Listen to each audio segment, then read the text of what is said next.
morning, traders. Thank you for joining us on this WTV special on putting your mind over the market. I'm Jared Levy, Chief Options Strategist here on Wise Trade TV, and using psychology in today's market is not an easy thing to master. It takes a lot of discipline and skill to become a consistent and successful trader. Here to talk to you about what you need to do in order to put your mind over the market is Mark Douglas. Mark has been a successful trader since the 80s and has written 2 books on trading psychology, both Trading in the Zone and The Disciplined Trader. You've heard me talk about them many times here on WTV, and he is here today to help you become successful traders. Mark, good morning. How's it going? Good morning, Jared. Glad to be here, and I hope I can be of assistance to some of your traders who are viewing right now. Mark, you know, last time we were together was at Wise Fest, and had a lot of fun. I'm really excited you're here with me today. Thanks. So let's get started. First of all, you know, one of the main issues that I see all the time is that people don't use their method to its full potential. In other words, there's a negative correlation between what the trader ends up with and what he could have had if he just followed his methodology. Right. In your DVD program, you refer to this as the profit gap. This is a problem. You refer to it as the profit gap. And I think it's one of the least understood concepts of trading. Can you address this a little bit, this profit gap? Yeah, that's actually a really good place to start because I think that more than anything, what your viewers want or what your customers want are consistent results. They want to be able to produce an income that, you know, that they can rely on from their trading. And I'm sure that you know, many of your viewers have already realized that getting a steady income is not such an easy task. Yeah, and everyone seems to get trapped thinking that because trading is easy. Right. Or because it's easy to find yourself in a winning trade, exactly. Which many people do. Right. You know, they think it's also easy to become a consistent winner. Right. And you know, it took a long time before it actually dawned on me that winning and being a consistent winner are 2 completely different animals, 2 different things. And in some ways, there isn't even a relationship between the 2. It almost seems like there's no relationship between the 2. Yeah. That's what you're saying, right? Yeah. Yeah, that's a real hard mental barrier to break through. Mainly because, you know, it's so easy to find yourself in a winning trade, because winning actually requires no skill at all. In other words, unless you consider that, you know, being able to click a mouse button or, you know, tap a pad is a skill. Right. And we don't have to have a reason or good reason or actually any reason to put your cursor on the buy or sell button and then immediately find ourselves in a winning trade. And it could be a monster of a winning trade. And what did it take? What kind of you know, what kind of skills did it take to actually experience this? Absolutely none. Yeah. So it'd be natural to take the leap from, well, if it's this easy to win, it can't be that much harder to make a steady income. Like you said, it's that easy to click the mouse and for me to sit there and make $5,000 or $10,000, then it must be pretty darn easy for me to sit there and make a living out of this.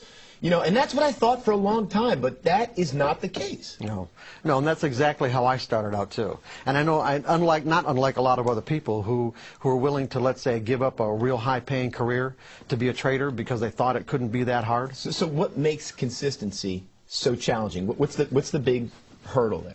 Well, obviously we're gonna get into that, but at the most general level, I'm going to say that it requires learning the type of skills that people just simply aren't used to learning. Mental skills. Mental skills, yeah, exactly. In other words, it requires mental skills. Most people assume that because their technical method gives them a signal to get into a trade, that if the method produces a high percentage of winners, it will equate to a consistent income, not taking into consideration that the proper execution of those signals requires mental skills. Give us an example of this. Well, take for an example, you know, a high school basketball player who, you know, he'll go in the gym and practice throwing his free throws, maybe for even 2 or 3 hours a day. It wouldn't be unusual for him to be able to hit 50 in a row, would it? I mean, that's not see that all the out of time. the realm of reality, right? Okay, so the problem is that could he even hit 2 in a row if the circumstances were he was in the final game of the NCAA championship, his team is down 1 point, there's only a few seconds left on the clock, and he was just fouled. Changes everything. Yeah, under those circumstances, without the appropriate mental skills, hitting either one of those free throws is very unlikely. And regardless of how well someone could do it in practice, most people would choke. So really the skills you're referring to, what you're talking about, Mark, is actually staying focused on the process, staying positively focused on the process itself, in this case, of throwing the ball, in our case, obviously, of trading or following your method, right, and not being worried about blowing it, about the consequences of what could happen if this trade goes wrong. Exactly right. Just like what I'm going through right now. You're trying on to stay TV. focused. Yeah, trying to stay focused in the process of this presentation and not blowing it. Well, you're doing fantastic, by the way. Anyway, you know, with training, we may have a technical method telling us what to do and giving us the potential to generate consistent results. But like the basketball player, without developing the appropriate mental skills, it's unlikely we'll be able to do what our method or training plan is indicating without making a number of potential execution errors. In other words, to stay positively focused on the process of trading by doing exactly what we need to do, when we need to do it, without hesitation, reservation, or fear. Okay. That's interesting. So you see, no matter how good a technical method is at generating winning trades, turning those winners into a consistent income requires the ability to do or not do some things that the method itself can't help us with. For example, our method can't force us to predefine the risk of getting into a trade. Or if we do predefine the risk, our method can't force us to take the loss that ends up turning into a bigger loss. Right. And you know, that's happened to everybody. Okay? Our method can't prevent us from moving a stop closer to our entry point where we get stopped out and the market trades back in our favor. Our method can't prevent us from hesitating and getting in too late. Or our method can't stop us from jumping the gun and getting in too soon, where the signal to actually get in never really develops. And our method can't stop us from getting out of a winning trade too soon and leave money on the table. Nor can it prevent us from letting a winning trade turn into a losing trade without having taken any profit. I know that all of our traders have experienced these issues. I know they have, and I think really what you're saying is that the methodology, and this methodology, folks, what we're talking about when we say the word methodology is the Wise Trade software, that's our method. And it can give us winning trades. We've seen, I know all of you have had winning trades, but it cannot give us consistent results if we're susceptible to making the kind of mental errors that you're talking about here. Okay? Exactly right. Yeah, that's exactly what I'm saying. And all the mental errors I just listed are the result of thinking,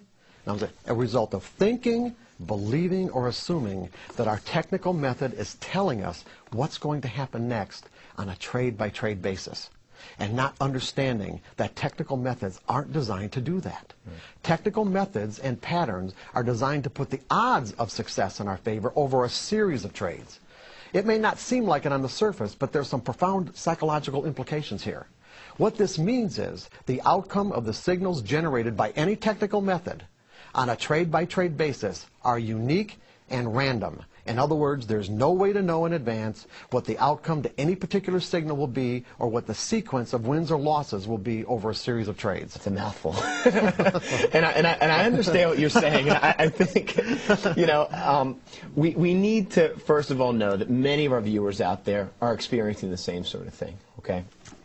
And they're probably going to have some trouble grasping this concept that by accepting the randomness of these outcomes, they can produce consistent results.